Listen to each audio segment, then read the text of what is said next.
गांव के किनारे एक टूटी फूटी झोपड़ी में रहता था छोटा सा लड़का मोहन।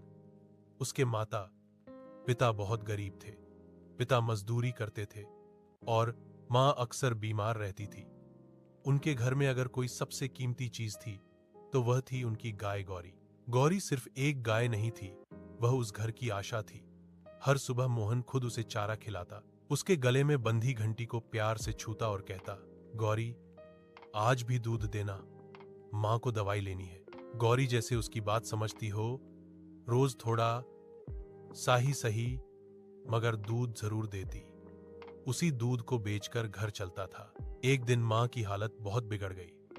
डॉक्टर ने कहा अगर दवा और दूध नहीं मिला तो बचना मुश्किल है। मोहन रोते रोते गौरी के गले लग गया। गौरी मेरी मां को बचा ले। उस रात तेज बारिश हुई, ठंड बहुत थी। सुबह जब मोहन उठा उसने देखा गौरी खड़ी भी नहीं हो पा रही थी।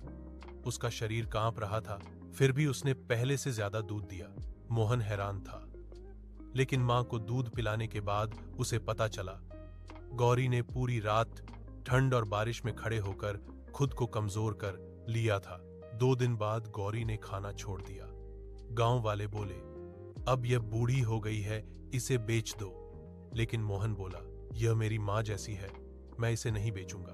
तीसरे दिन सुबह गौरी ने आखिरी बार मोहन को देखा। उसकी आंखों से आंसू बह रहे थे।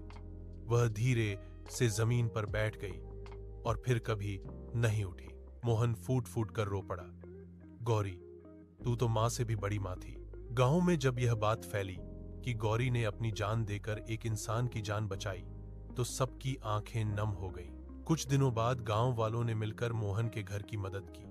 मां ठीक हो गई और गौरी की याद में गांव में एक छोटा सा गौशाला बनाया गया।